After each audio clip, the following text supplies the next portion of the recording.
Good morning, Milwaukee Christian Church. Pastor Gray here, and welcome back to our book study. Today we are going over chapter 4 of Amanda Henderson's book, Holy Chaos. In this chapter, Amanda Henderson discusses fear, what fear is, how it manifests, and most importantly, how we deal with it. And she opens this chapter by talking about something that is immediately relevant in this year, in 2020. And she talks about the incidents of violence against people of color in the United States and the fear that seems to pervade issues of justice. And she draws examples of the kinds of things that people in power do when they're scared.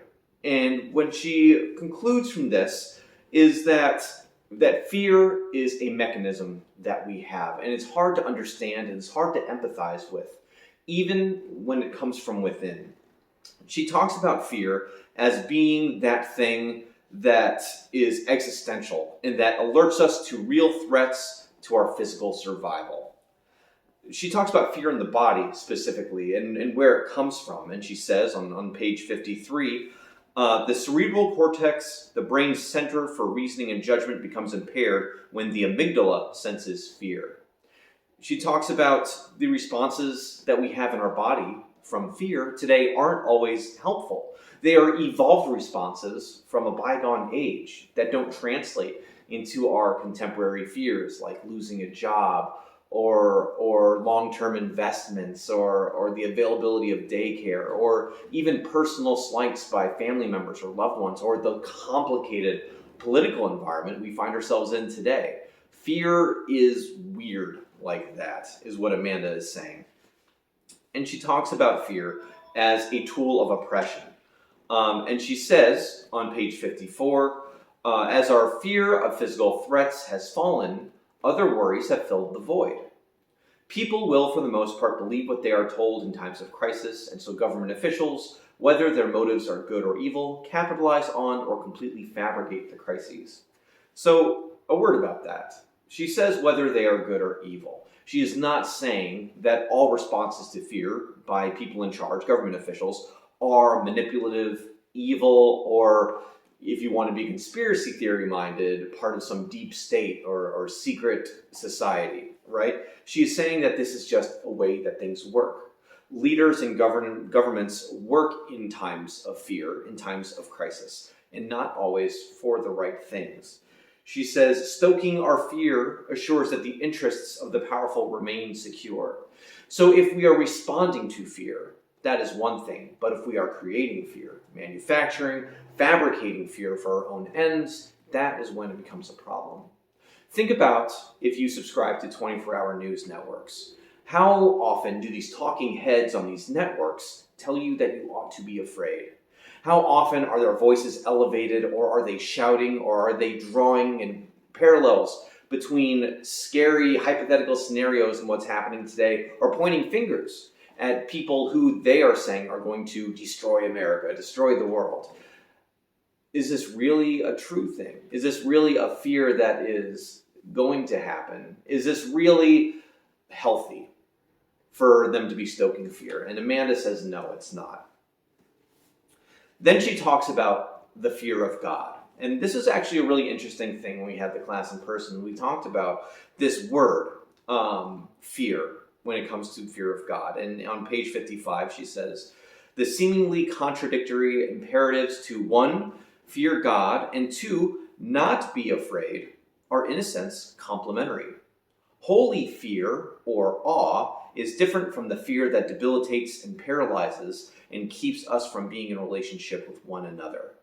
Jewish scholars name that there are 2 types of fear: lower fear, or fear of punishment, and higher fear, or divine awe. When we are told to be afraid of God, to have fear of God, it is not to be afraid of God in the way that someone is afraid of an abusive parent who is cocking their hand back to slap them across the face. But that's often the image we think of when we think the fear of God. A form of oppression, a form of terror, someone or something that should be avoided, scared of, that we should curl up and protect ourselves from. But that's not who God is, and it's never really been who God has been for God's people. Fear of God is awe of God. God is awesome, bigger than we can ever possibly comprehend, better than we can ever possibly comprehend. To have fear of God is to be open to God's greatness and to be in awe of the Spirit that surrounds us. It's not to be afraid. And unfortunately, people have taken these verses out of context and used them to tell people that they must be afraid, that they are going to hell, that God does not love them, God does not care for them, God wants them to burn, and so we must earn our way to salvation. And that fear is a manipulation from places of power to make people do the things that they want to do. And unfortunately, when it comes to religion, corrupting power often follows. Amanda then talks about finding liberation from fear. And she says on page 57 that finding liberation in the midst of fear means claiming one's identity and well-being as beyond that which anyone can bestow or limit. And that is a mouthful. So let's break it down just a little bit, because that's a powerful sentence. It's also a big sentence. It's kind of clumsy. Finding liberation in the midst of fear. So while you're in a state of fear, while you are afraid, while you're having some of those primal reactions, some of those scared, unique experiences that are a product of the time that we live in, we find that we are in fear. Finding the liberation means claiming one's identity and well-being, the identity being centering on yourself and who you are, and being concerned about your own well-being, your own survival, your own health, whether that be physical or mental. Claiming that one's identity and well-being is beyond that which anyone can bestow or limit. No one can give to you your identity, and no one can limit your identity either. And to a certain point, when it comes to addressing your own fears, no one can take it away. No one can take away your interpretation or your story or the way that you understand the fear that's inside and understand, ultimately, the liberation. That is you. It is a self-contained thing. Amanda talks about this further on page 58 at the top, where she says, as we find ourselves in ever more challenging spaces, we find we are stronger than we think. We find that while fear has been used to oppress far too many for far too long, fear can also be a tool for growth, wisdom, and liberation.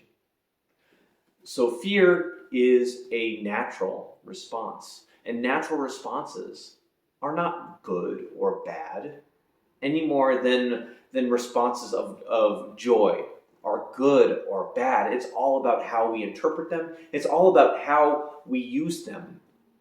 If we use fear to shut ourselves off from the world, if we use fear to limit the charity we offer others, if we use fear to hurt other people, which we often do, then fear is not being used for good. But Amanda does go on to talk about what it means to use fear for good. And she says, good is that which brings freedom, connection, mutual relationships.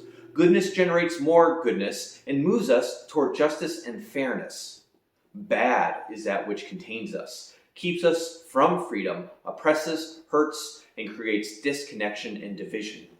So when we think about those 24-hour news networks, those talking heads, are they telling us that there are people we should be afraid of? Are they telling us that there are people that we should hate? If they are, then they are bad. If they are telling us that we should have empathy and understanding, create fairness and justice, then they are good. But often, that doesn't sell. That's not exactly a marketable thing. Outrage, well, that sells. But empathy, not so often. On page 59, and I'm not going to show you this flow chart. You're going to have to buy the book for that. On page 59, Amanda gives us a flow chart of how to navigate fear. And it goes from question to question as one does, and it all ends up in reflect. Amanda asks us to reflect upon that. Throughout this chapter, Amanda is asking for us to be more mindful, to enter into meditation. And to do that, it takes practice. On page 60, she says, if we practice deep, even controlled breathing when things... If we practice deep, even controlled breathing when we aren't facing fear-inducing situations, We are more likely to breathe this way when we are faced with a challenge.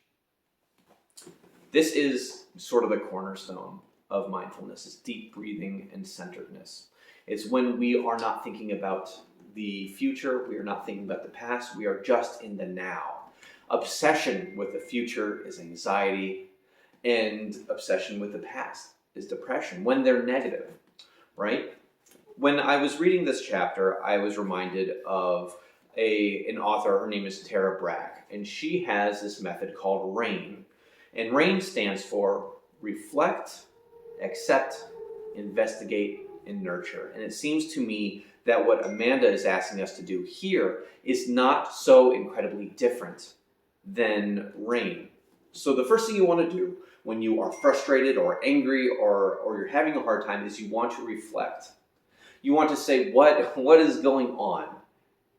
You want to say, what am I feeling? And if that feeling is fear, or if it's anger, or if it's sadness, you identify it and you give it a name. I'm feeling fear. I'm afraid. And then you accept it. You don't try to fix it. You don't try to cover it up. In our society, we often like to do that. We like to put dirt over this feeling and deny our emotions, but don't. Don't deny your emotions. Accept that you're having them.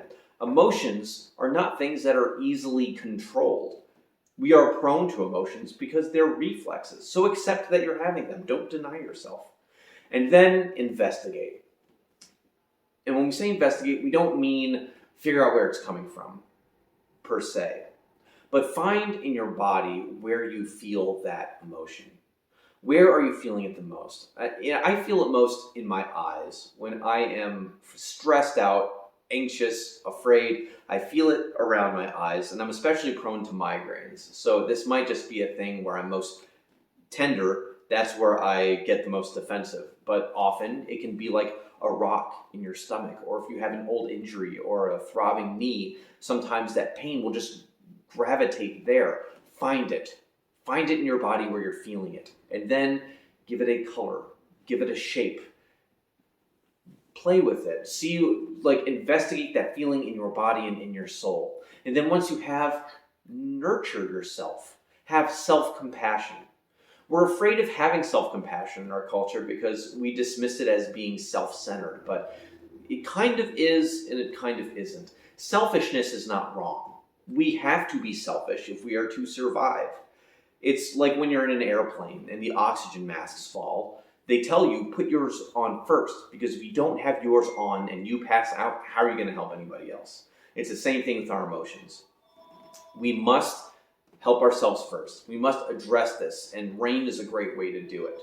But after that, Amanda says, replace fear with curiosity. This is when we start the work of figuring out what is truth and what is not truth, if our fears are really grounded in reality, or if our fears are a product of some messaging that we've received over our lives, either from parents or society or somewhere else.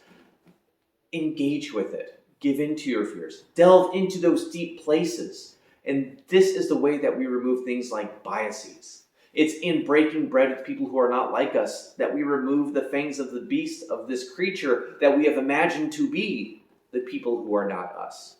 If we want to make a more tolerant, a more loving, a more empathetic world, it starts with us.